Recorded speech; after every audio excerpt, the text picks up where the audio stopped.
ስሜ ታደሰ ረጋሳ ይባላል። የደምቢ ዶሎ ዩኒቨርሲቲ ፕሬዝዳንት ነኝ።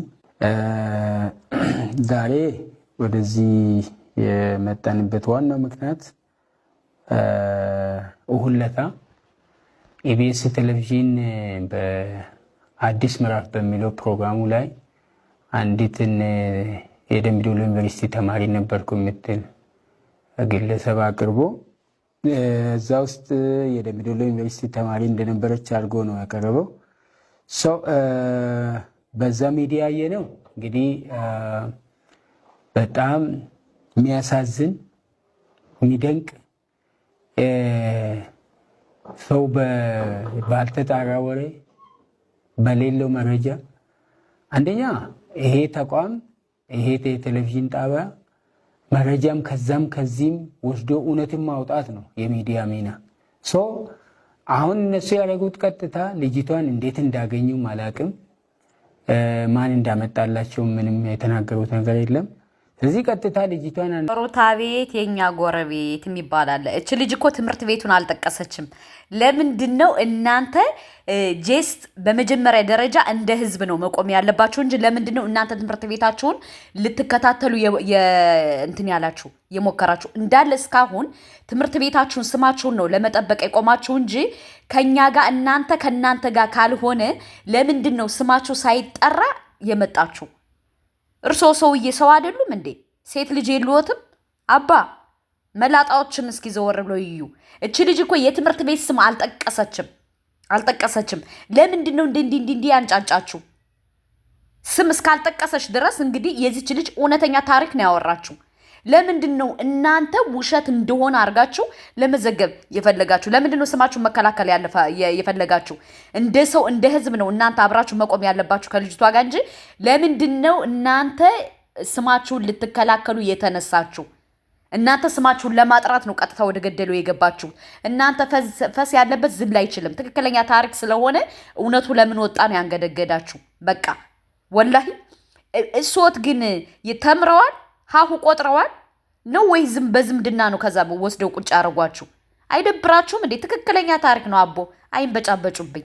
ሀይ ናግረው ልጅቷ ላይ ከደምቢ ዶሎ ዩኒቨርሲቲ ተጠልፋ ታግታ ጫካ ተወስዳ 1 ዓመት ከ6 ወር እንደዚህ አድርጎ ነው የሰሩት እና ይሄ ቶታሊ ኃላፊነት የጎደለው ተግባር ነው። ምክንያቱም አቶ ታደሰ ረጋሳ ሞላ ኢልማን ኦሮሞ ደህና ነዎት? እንዴት ነዎት? ይህን ስቴትመንት በሚሰጡበት ጊዜ እንግዲህ ኢቢኤስ ልጅቷን ኢንተርቪው በሚያደርግባት ጊዜ እናንተ ትምህርት ቤት እንደተማረች የጠቀሰችበት ነገር የለምና እርሶ ከየት አግኝተውት ነው ይህን መረጃ? ደምቢ ዶሎ ዩኒቨርሲቲ እንደተማረች አልተናገረችም። እርሶ ናት እንግዲህ ምናልባት ፈስ ያለው ዝላይ አይችል በሚባለው ነገር እንዳይሆን መቼም ከእርሶ የበለጠ ባላውቅም ኢልማን ኦሮሞ ስሪ ነፍጠኛ ቱፋ ሙናን ቢገልጹልን ደስ ይለኛል። አቶ የደምቢ ዶሎ ዩኒቨርሲቲ ፕሬዚዳንት አቶ ረጋሳ ሞላ ትንሽ በደንብ ኢንፎርሜሽን ቢለቁልን መልካም ይመስለኛል። ለማንኛውም በዚህ ጉዳይ ላይ እንቀጥልበታለን። ዛሬ ፕሮግራም ማታ ስለሚይዝ ተዘጋጅታችሁ ጠብቁኝ። መረጃ እያሰባሰብኩ ነውና በደንብ እናወራለን በዚህ ጉዳይ። ፒስ። የብርቱካን ተመስገንን ጉዳይ አሁን በሶሻል ሚዲያው ላይ ሁላችንም እየተዘዋወረ ያየነው ነው አይደል?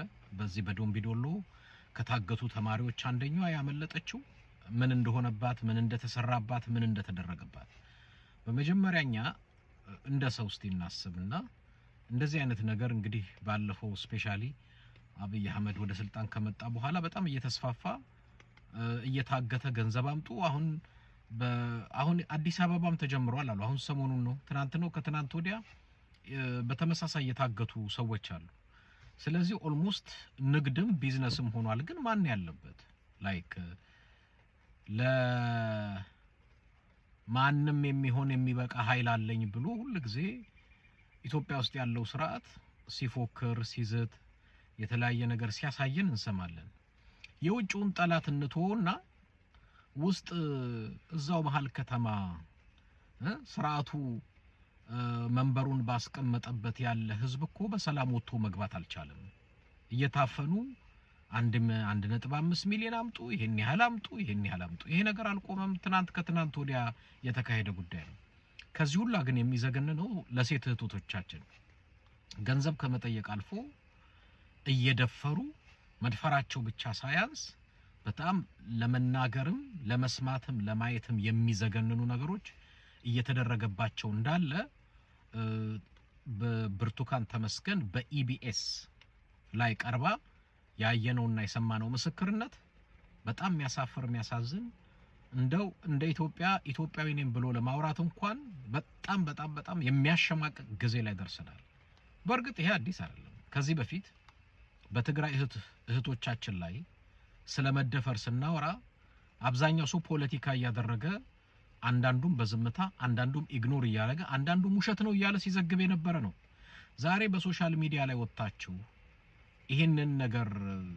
ይሄ ነገር ልክ ዛሬ እንደመጣ ዛሬ እንደተጀመረ የምታደርጉት በትግራይ ጦርነት ጊዜ የነሱ ሴቶች የተደፈሩት በወንድ ነው፣ የኛ ወታደር የተደፈረው በሳንጃ ነው ብሎ መደፈርን ራሱ እንደ ጀስት ወይንም እንደ ትክክለኝነት በፓርላማ እኮ የነገረን አብይ አህመድ አየር ላይ ያለ ማንኛውም ሰው የሰማው ያየው ሊያየው የሚችለው ጉዳይ አሁን በማፈንም መድፈርም ኖርማል እየተደረገ መንግስት ጭራሽ የዚህ ዋና ተባባሪ መሆኑን የምታውቁት በኢቢኤስ ላይ የተለቀቀው የብርቱካን ተመስገን የዶምቢዶሎ ዩኒቨርሲቲ ተማሪዋ አሁን እንዲወርድ የተደረገው በአዲስ አበባ ባሉ የጸጥታ አካላት ነው።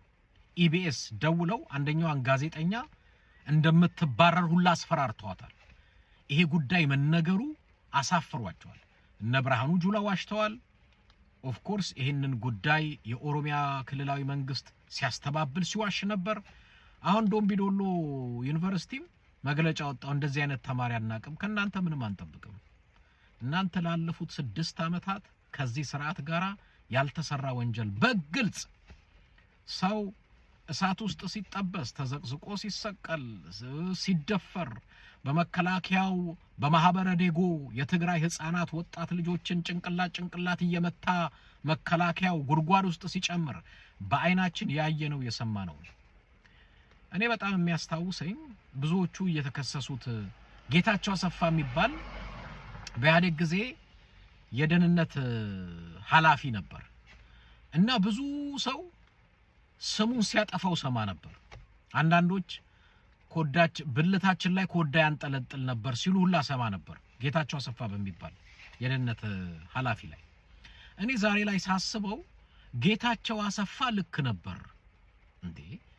አገራችን ላይ የተሰበሰበው ሴት ልጅ እየደፈረ እየገደለ እያፈነ ገንዘብ የሚጠይቅ ይሄ ሁላ ወሮ በላና ዱርዬ ባለበት እንዴ ጌታቸው አሰፋ ብልት ላይ ኮዳ ያንጠለጥል ነበር? እንዲያውም በርሚል ማንጠልጠል ነበረበት ነው እኔ የምለው። እንደነዚህ አይነት ወንጀለኛ አሳፋሪ ተማሪን ያገተ ደፍሮ ሲያበቃ እንደሰማችኋት በኢቢኤስ ላይ መሰከረችው ብርቱካን ተመስገን ብረቱላ በማህፀኗ አይከቱባት እኮ ነበር። ታዲያ ይሄንን ይዞ ጌታቸው አሰፋ በወቅቱ እውነት ኮዳ አይደለም በርሚል አንጠልጥሎበት ቢሆን ትክክል ነው እንጂ ስህተት ነው እንል ነበር? ስንት ነውረኛና ስንት ባለጌ የተሰበሰበበት የተጠራቀመበት እኮ አገር ነው ኢትዮጵያ የሚባለው። ነውረኛ ነውራችን ባለፈው 6 አመት ወጣ። ባለፈው 7 አመት ሰላምና ጸጥታን የሚያስከብሩ አካላት በተጠናከረ በተቀናጀ መልኩ የአገሪቷን ደህንነት ስለጠበቋት ነው እንጂ በጣም ብዙ ነውረኛና ባለጌ ሞላባት እንደሆነ በዚህ 6 አመት ውስጥ በትክክል ያየነው። ስርዓቱ ባለጌ፣ የተጠራቀመው የተሰበሰበው የተደበቀው ስንት ባለጌ ነበር። ስለዚህ እኔ ጌታቸው አሰፋ ባለፈው 27 አመት የኢትዮጵያን ህዝብ ደህንነት በሰላም ወጥቶ እንዲገባ ድንበሩ እንዲከበር ለሊትም ጧትም ቀንም ማንም ሰው ሳይታፈን ገንዘብ የማይጠየቅበት የሰላም በሰላም ወጥተን የምንገባበትን ስርዓት ለመሰረታችሁ በተሳሳተ መንገድ ስማችሁን ላጠፋናችሁ የጸጥታ አካላት በ27 አመቱ የኢህአዴግ ጊዜ አሁን የኢትዮጵያ ህዝብ ይቅርታ መጠየቅ አለበት። ኢህአዴግን ስሙን በማጥፋት የተባበረ በሙሉ ጋዜጠኛ፣ አክቲቪስት፣ ቅራቅንቦ እዚህ ሶሻል ሚዲያ ላይ ያለ ኢህአዴግን ይቅርታ መጠየቅ አለባችሁ።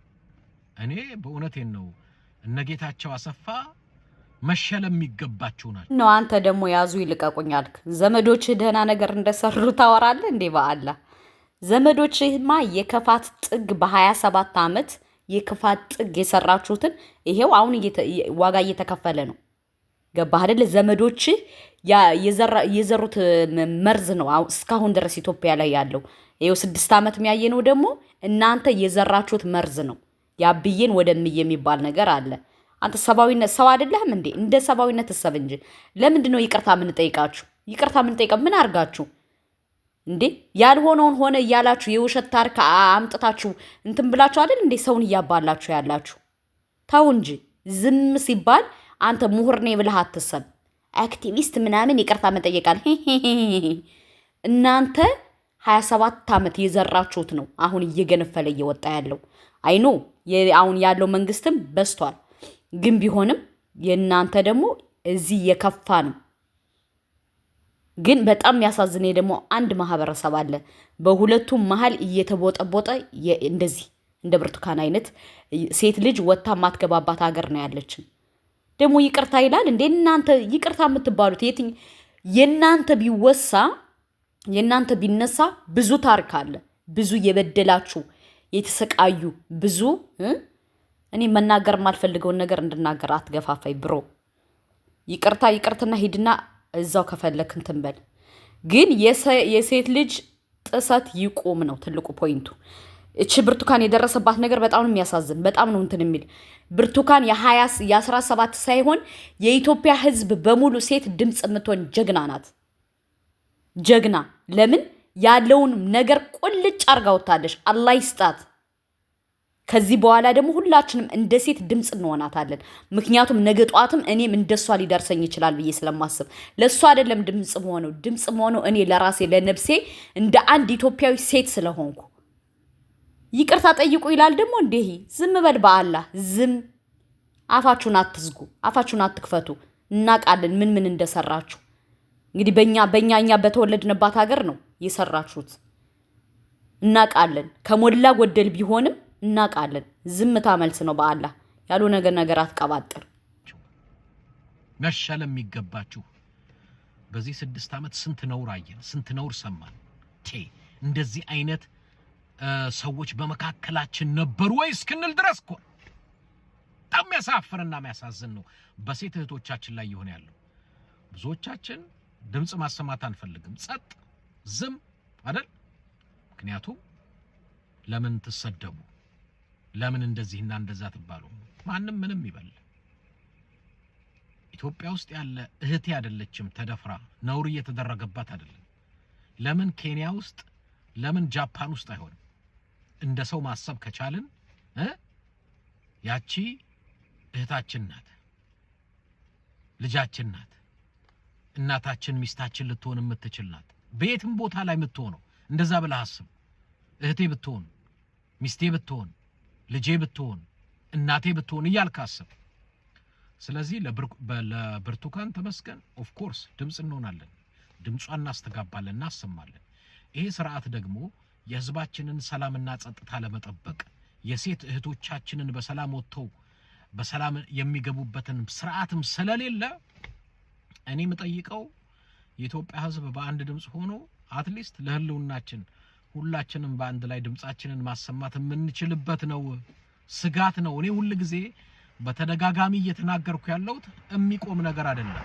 አንደኛ የሰማሁት ነገር እየታፈኑ ገንዘብ የሚጠይቁት አካላቱ ፖሊስ አለበት፣ ፌደራል አለበት፣ ደህንነት አለበት። በዚህ አጋጣሚ አፋኞቹ እንዳይመስላችሁ ያለ ምንም እርዳታ ነው። አፋኞቹ ለምን አያዙ? ደፋሪዎቹ ለምን አያዙ? የፖሊስ እጅ አለበት፣ የፌደራል እጅ አለበት፣ የደህንነት እጅ አለበት። ይሄንን በእርግጠኝነት እነግራችኋለሁ። ገንዘቡም በሚሊዮኖች ሲጠየቅ ከባንክም ሲወጣ ከባንክ ሲተላለፍ ይሄንን መንግስት ምን ትራክ አድርጎ መያዝ አቅቶት ነው? አይደለም፣ እጁ አለበት ነው። ስለዚህ እኛ ዘራፊ ሌባ ደፋሪ አስደፋሪ ስርዓትና መንግስት ስላለ ነው እንጂ ነገሩ ለመያዝ በጣም ከብዶ አይደለም አሁን ተስፋፍቷል አሁንማ ጭራሽ ንግድም ቢዝነስም ሆኗል በቃ ቢዝነስም ሆኗል ንግድም ሆኗል ግን አሁን እኔ ከስርዓቱ መቼም መፍትሄ ይመጣል ብዬ አልጠብቅም ምክንያቱም የነሱ ሴቶች የተደፈሩት በወንድ ነው ብሎ እንደዚህ አይነት ጠቅላይ ሚኒስትር በፓርላማ በሚያወራበት ስርዓት ላይ ስርዓቱ እንደው መፍትሄ ያመጣል እንደው ፍትህ ይሰጣል የህዝባችንን ሰላምና ጸጥታ ይጠብቃል ያስጠብቃል ብሎ የሚያምን አንድ ሞኝ ጅል አይደለም ዋል አሁን የአብይ ካድሬዎች እየወጡ ብዙ ታሪክ ይነግሩናል ዋል ይሄ ነገር ዛሬ ተጀመረ አይደለም ከተጀመረ በጣም የቆየ ጉዳይ ነው አሁን ጥያቄው ምንድነው ብርቱካን ተመስገን ስላመለጠች ታሪኳ ተሰማ ያላመለጡትስ የት ነው ያሉት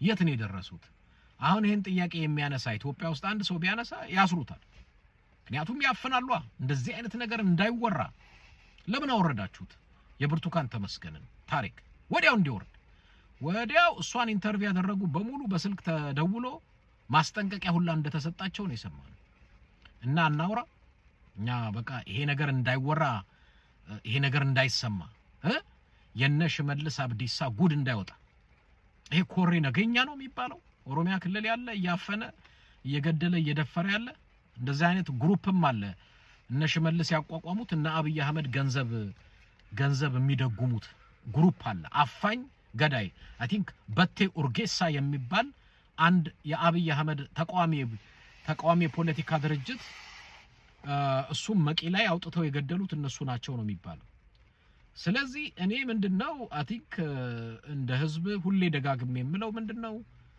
እንደ ህዝብ እናስብበት እንደ ህዝብ እንነጋገርበት አትሊስት ዝም ካለን ከነገሩ ጋራ የተባበርን እንዳሆነ ማወቅ መቻል አለብን የት ገቡ የተቀሩት ሴቶች የት ነው ያሉት በምን አይነት ሁኔታ ስለዚህ ይሄንን አይ ቲንክ ሁላችንም ለዓለም አቀፉ ማህበረሰብ ለሰብአዊ መብት ኮሚሽን ባንድም ይሁን በሌላ አጋጣሚ ማሳወቅ መቻል አለብን ምን እናደርግ ስለ ዜጎቻችን ማን ኃላፊነት ይወሰድ ማን የዜጎቻችንን ደህንነት ይጠብቅ ይያለ ሁሉም ሰው በተቻለ መጠን ድምጽ ማስተጋባት ድምጹን ማሰማት አለበት ብዬን ያምናለሁ ስለዚህ አዝናለሁ ብርቱካን ተመስገን በደረሰብሽና በሆነብሽ ነገር ምናልባት ሁላችንም እንደ ሰው ከጎንሽ እንዳለን በተቻለ መጠን ደግሞ ረድተናት አግዘናት ብናቋቁማት ጥሩ ነው የሚረዳት የለም በዚህ መካከል ልጅ ተወልዷል አርግዛ ልጅ ወልዳለች ረዳት የላት ቤተሰብ የላትም ስለዚህ ይሄንን አስተባብራችሁ በተቻለ መጠን አትሊስት ተከራይታ የምትኖርበት የለት ጉርሷን የምታገኝበት ልጇን የምታሳድግበት ሁኔታ መፈጠር መቻል አለበት ከጎኗ ያላችሁ ሰዎች ይሄንን በማስተባበር ይሄንን በማገዝ እኛም ሁላችንም እንድንተባበር ስለ ብርቱካን ተመስገን በዚህ አጋጣሚ መልእክቴን ማስተላለፍ ፈልጋለሁ ሁላችንም ዝም አንልም ስለ ብርቱካን ተመስገን ብቻ ሳይሆን በኢትዮጵያ ውስጥ በተለያየ ክልል ላይ በጦርነትም ይሁን በተለያየ ነገር ሰለባ የሆኑ ያሉ እህቶቻችን እየተደፈሩ ያሉ እህቶቻችን የተለያየ ጉዳት እየደረሰባቸው ላሉ እህቶቻችን ዝም አንልም ሁሉ ጊዜ ጦርነትም ግጭትም ስርዓት በሌለበት ሁኔታ ላይ የመጀመሪያው ተጠቂ ሴቶችና ህፃናት ናቸው እየሆነ ያለው በኢትዮጵያ በሀገራችን ላይ እንደዛ በትግራይ በጦርነቱ ወቅት ከሻቢያም የመጣው ከተለያየ ክልልም የሰፈረው ከመከላከያው ከ60-70 ሺህ በላይ የተደፈሩ ሴቶች አሉ አንዳንዶች ስቲል ትሪትመንት ያላገኙ ማለት ነው ብዙዎቻችሁ ያኔ ፖለቲካ መስሏችሁ ነበር ፖለቲካ አይደለም ሀቅ ነው ሰብአዊነት ነው ያኔም ድምጻችንን እናሰማለን ዛሬም ድምጻችንን እናሰማለን ነገም እናሰማለን ምክንያቱም እንደኔ አይነት ሰውን በሰውነት ሰው ሁሉ በእግዚአብሔር መልክና አምሳል የተፈጠረ ክቡር ፍጡር ነው ምንም ነገር ሲደርስበት ሲሆንበት በምንም አይነት ጉዳት ውስጥ ሲያልፍ ዝም አንልም ይሄ ፖለቲካ አይደለም ይሄ የብሔር ጉዳይ አይደለም ሌላ ነገር አይደለም ሰብአዊነት ነው ስለዚህ የብርቱካን ተመስገን ጉዳይ ብቻ አይደለም ሌሎች ታፍነው ስታውን ደብዛቸው የጠፋ አለ ይሄንን የነሱንም ወሬ መስማት እንፈልጋለን በዚህ አጋጣሚ ኢትዮጵያ ውስጥ ያላችሁ ሚዲያዎች እንደነዚህ አይነት ጉዳዮች ብትከታተሉ ወሬያቸውን ወደ አደባባይ ይዛችሁ ብትወጡ ሁላችንም በአንድነት በጋራ ድምጽ ብንሆን በጣም እጅግ የተሻለ ነው ብያምናለሁ። ይሄንን መልእክት የምታዳምጡ ደግሞ ሌሎች እንዲሰሙት በተቻለ መጠን ሼር ብታደርጉት የተሻለ ነው ብዬ አስባለሁ። እና ብርቱካን ተመስገን እንግዲህ ሁላችንም ከጎንሻለን በሚያስፈልገው ነገር ሁሉ እናግዛት። ደምቢዶሎ ጋር አገናኝተው ያዙ ሰዎች ይረዳቸዋል። 17 ሴቶች ታፍነው ደብዛቸው ጠፍተዋል። ይቺ ልጅ መታ ያንን ስቃይዋን ስትናገር አስዩም ያደረጉት ምንድነው? ይቺ ከ17ቱ አንዱ ነች ነው። ታሪኩ እሱ ነው እንጂ ዋሽተው አይደለም። ድርጊቱ ተደርጓል። የአማራ 17 ሴቶች ደብዛቸው ጠፍተዋል። እናቶቻቸው አልቀሰው አልቀበሯቸው። የት እንዳሉ እስካሁን አያውቁ። ግፍ ተፈጽሞባቸዋል። ስለዚህ የኔ ወንድሞች የአማራ ልጆች ይሄንን አንስተው ቢናገሩ ውሸት ተናገሩ፣ ሌላ ነገር አይደለም። ሪሌት አደረጉት። አሁን ያለውን የልጅቷን የብርቱካንን ግፍ ከ17 ሴቶቹ ጋር ሪሌት አደረጉት። ስቶሪው መደረግ የለበትም። ቴዲ ካንተ ጋር መስማማው የልጅቷ አንደኛ ቦታ አልገለጸችም አይደለም? ቴዲ ቦታ አልገለጸችም፣ ዩኒቨርሲቲውን አልገለጸችም።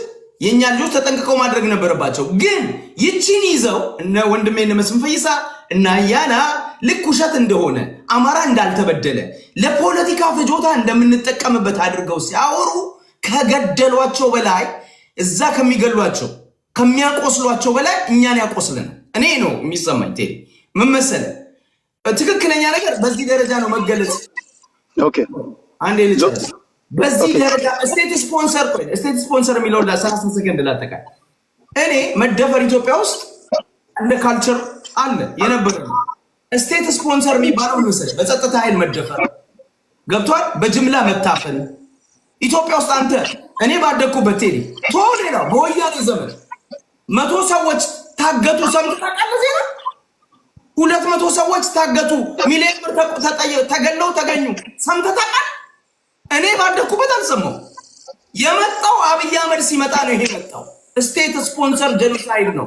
አማራዎቹን እየመረጠ ከወሎ የሚመጡ ከጎጃም የሚመጡ አማሮች ጎሃጾዌ ላይ ሲደርሱ ወደ አዲስ አበባ ሲሄዱ የሚያፍነው የሚገለው ኦሮሚያ ክልል የሚገለው ይሄ እኮ የኦሮሚያ ክልል መንግስት ያመነው የኢትዮጵያ ፌደራል መንግስት ያመነው የሰብአዊ መብት ኮሚሽን ያመነው እኮ አጥረው እኮ ቴዲ ዳኪመንት ሊሆን ነው። ዛሬ እንዳዲስ እንዴት ይሄን ትጠይቃላችሁ ብለው የሚመጡ ነውረኞች ሲመጡ እኔ እንደውም ወደ ነገ አንተ ከገባ እያንዳንዱን ኢንሲደንት ቆራርጬ አዘጋጅቼ አመጣልሃለሁ። እዛ በአማራ ህዝብ ላይ የተደረገውን ግፍ ኦኬ ይሄን ነበር አንተ አደራ መላችሁ። ብዙ ጊዜ እኛ ፖለቲከኞች አሁን የዚች ልጅ ጉዳይ ይዘናል።